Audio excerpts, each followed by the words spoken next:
Hello everyone, this is Simon Stevens from Inception Designs. In this series of videos, we're actually going to take you through step by step what it takes to build one of our Inception Designs Autocockers. This process is very similar to building a traditional autococker, but there are a few changes that work specifically with our parts that make it much easier to build one of these modern guns. I recommend before you watch this video that you actually watch the video on essential tools. I recommend you have lubricant, Allen keys, grease, thread lockers, all of the things from those videos if you're going to be building one of our guns or building any autococker. The series of videos is going to take you through it step by step. If you buy one of our parts kits for the build it yourself guns that we'll be selling, you'll see you get 4 boxes of parts to build an autococker. You'll get your body kit. You'll get all of your pneumatics, your bolts, your small components. You'll get your frame with ASA 3-way timing rod, some screws, and you'll get a pump arm. So there'll be 4 boxes of parts. If you're buying a build-it-yourself pump gun, there'll actually be 5 boxes of parts because you'll have a pump handle as well as a pump arm. So what we're going to do is we're going to take you through step by step how all of these parts fit into the gun, how they build the gun, and what you need to do. When you buy one of our build-it-yourself kits, it'll actually come with a sheet and it labels out each of the sets and each of the individual parts. So before you start, it's not a bad idea to actually go through and check off all those things against the list, make sure that you have everything. It'll make it much easier to go through and do a full build if you have all of the components. Okay, so to start with, in this first video, we're going to take the Feedneck from box number 2, and we're accidentally going to turn off our screen so we can't see what we're doing. And we're going to take the body kit from box number 1, and we're going to start by putting the Feedneck onto the gun. Kit number 1 also has our front block, our valve, and our back block in. So we'll get that out of the way.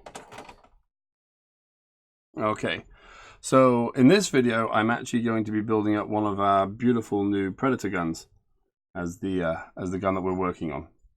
So for the Feedneck,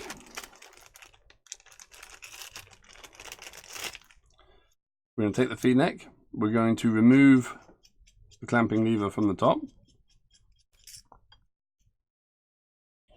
We are going to grab our 3/32 Allen key and remove the screw from the bottom. Now I like to have a nice soft mat underneath my workspace. This is one of our Inception Designs medium or large tech mats. We also do an extra large tech mat if you want more space, and it's twice the size of this one. But it's nice to have a soft table underneath your gun to make sure you don't mark it or do any damage. Now what I've done here is I've taken a penny coin, put it into the slot in the Feedneck, and put the bottom screw in from the wrong side and tightened it down against the penny coin to make the Feedneck expand. And I'm simply going to put that over the gun body. And I'm going to keep tightening it until it just drops over and the Feedneck drops into place. Then I'm going to remove the screw.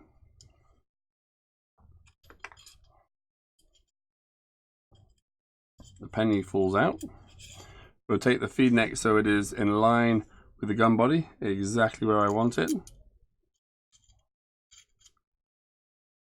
Tighten down that screw to clamp it in place. There, that's not exactly where I want it. I want it to be perfectly aligned. I want it there. And then I'm going to put the Feedneck lever back on. Now the reason I like to do the Feedneck first is actually it means if I do have something on the table and I put the gun down, it keeps the body off of the table just slightly and makes it less likely that I'm going to catch it or scratch it on anything. Then I tighten up my Feedneck lever, close the lever down, and that is the first part of the process. Okay, now the second thing we're going to do is we're going to put the detents and detent covers in place, and you'll find the detents as a set. Then you're going to have a little plastic bag with all the screws in there, and you'll see 2 detents in that bag. So we're going to get those out, and everything else comes out before the detents do. Okay. These are the same detents that are used in all of the modern Empire guns and all of the Planet Eclipse guns. The reason why we went to this detent system is because if your detent was to fail at the field, you will without doubt be able to find somebody else that has one of these detents available and get you up and playing again.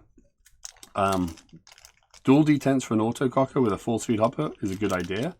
If you're actually running one of our bodies as a pump gun, you can run them without even having a detent in there, especially if you're using a gravity feed hopper. And using a gravity feed hopper on a pump gun, you probably don't even need detents. Or you can actually take your detents and just run 1 detent on a pump gun, or even shorten both detents down so you get an even nicer pump stroke. So I put the detent into place using one of the 1/4 inch screws from that small bag of parts. Just tighten down the detent cover. I'm going to swap over. I'm going to do the one on the other side.